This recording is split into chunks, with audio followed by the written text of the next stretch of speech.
Hello दोस्तों, नमस्कार। स्वागत है एक नई कथा में। इस कथा में हम सुनेंगे पंचाल में घटित घटनाएं के बारे में। तो आओ कथा शुरू करते हैं। पंचाल में घटित घटनाएं। हम जानते हैं कि पांडवों ने द्रोणाचार्य के आदेश पर पंचाल पर आक्रमण करके राजा द्रुपद को बंदी के रूप में अपने पूज्य गुरु के समक्ष प्रस्तुत कर दिया था। इसका कारण यह था कि राजा द्रुपद ने अपने दरबार में द्रोणाचार्य का घोर अपमान किया था, परंतु द्रोणाचार्य द्वारा लिया गया यह प्रतिकार और भी अधिक अपमानजनक था। अतः राजा ने इससे दुखी होकर विद्वान ब्राह्मणों से परामर्श लिया। वह चाहता था कि उसके ऐसा पुत्र जन्म ले जो इस अपमान का बदला ले सके। राजा द्रुपद ने 2 विद्वान मुनियों, याज तथा उपयाज के पास जाकर उन्हें आदरपूर्वक अपने महल में आमंत्रित किया तथा उनके सामने अपनी मानसिक पीड़ा व्यक्त करते हुए कहा, कृपया आप ऐसा यज्ञ करें जिसके फलस्वरूप मुझे द्रोणाचार्य का वध करने में सक्षम पुत्र प्राप्त हो जाए। दोनों मुनि यज्ञ करने के लिए सहमत हो गए। जब यज्ञ संपूर्ण हो गया तो मुनियों ने राजा यज्ञसेन की रानी से कहा कि वह आकर यज्ञ का प्रसाद ग्रहण करे, परंतु रानी उस समय पान चबा रही थी। अतः उसने मुनियों से कुछ समय के लिए प्रतीक्षा करने के लिए कहा। यज्ञ का प्रसाद किसी की प्रतीक्षा नहीं करता, ऐसा कहकर एक मुनि ने अपना प्रसाद यज्ञाग्नि में डाल दिया। तुरंत अग्नि में से एक राजकुमार प्रकट हुआ जो तलवार, धनुष बाण तथा भाले से युक्त योद्धा के रूप में था। उसने ऐसे सिंहगर्जन किया मानो अपने शत्रुओं को ललकार रहा हो।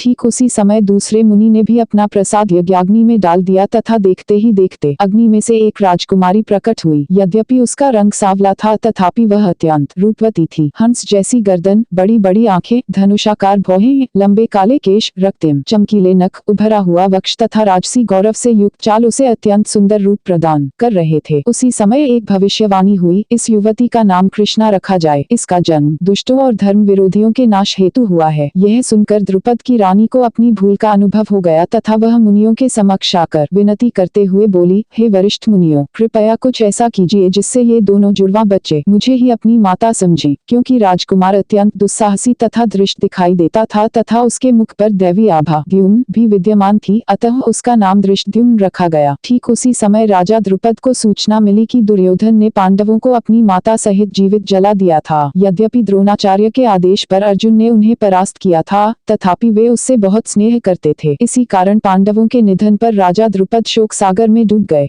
थे। अचानक राजपुरोहित वहां आ पहुंचे और बोले, राजन प्रसन्न हो जाए, मुझे अपनी योग शक्ति द्वारा स्पष्ट दिखाई दे रहा कि पांडव जीवित हैं और वे शीघ्र ही आपकी राजधानी में पधारेंगे। मेरा नम्र निवेदन है कि आप शीघ्र राजकुमारी कृष्णा के स्वयंवर की घोषणा कर दें। अतः राजा द्रुपद ने राजपुरोहित के आदेशानुसार सब राजाओं को स्वयंवर में भाग लेने के लिए निमंत्रण भेज दिए। इसके अतिरिक्त इस शुभावसर पर ब्राह्मणों, ऋषियों तथा मुनियों को भी पधारने के लिए आमंत्रित किया गया। पांडवों का पंचाल गमन। पांडव कुछ समय पहले एक चिक्रा नगरी को छोड़ चुके थे। उन्होंने गंधर्वराज अंगारपर्ण से चाक्षुषी नामक दृष्टि प्राप्त कर ली थी। कुंती ने अपने पुत्रों से किसी नए स्थान पर जाकर रहने का आग्रह किया था ताकि उनके विषय में किसी को पता न चल पाए। यही नहीं, महर्षि व्यास ने भी पांडवों को पंचाल गमन का परामर्श दिया था। अतः कुंती ने अपने पुत्रों से कहा, प्रिय पुत्रों, मुझे पूर्ण विश्वास है कि हमारा पंचाल गमन हमारे लिए हर प्रकार से शुभ सिद्ध होगा। अतः पांडव पंचाल की ओर चल पड़े। मार्ग में महर्षि धौम्य का आश्रम था। उन्होंने उनसे अपने पुरोहित का पद स्वीकार करने की याचना की तथा ऋषि ने उनकी प्रार्थना स्वीकार कर ली। उनसे अनुमति लेकर पांडव आगे बढ़े तो उनकी कुछ ब्राह्मणों से भेंट हो गई।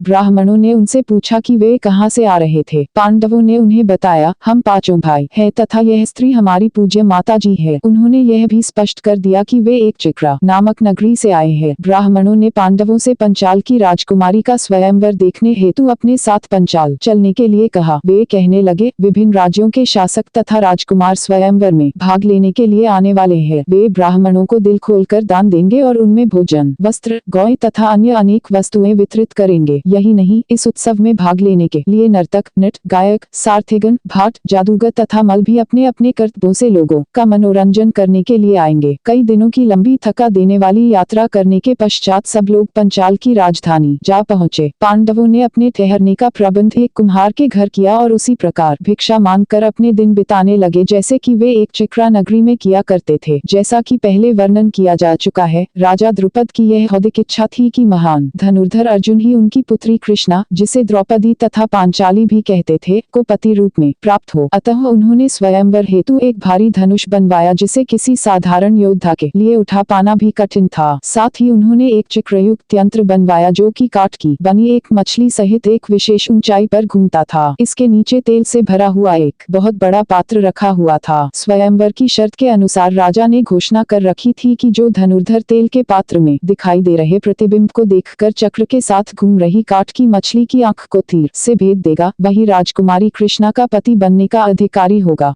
ये कथा सुनने के लिए आपका बहुत बहुत धन्यवाद। अगर कथा अच्छी लगी हो तो वीडियो को लाइक, शेयर और चैनल को सब्सक्राइब जरूर करें। कमेंट में राधे राधे जय श्री कृष्णा लिखना ना भूलें।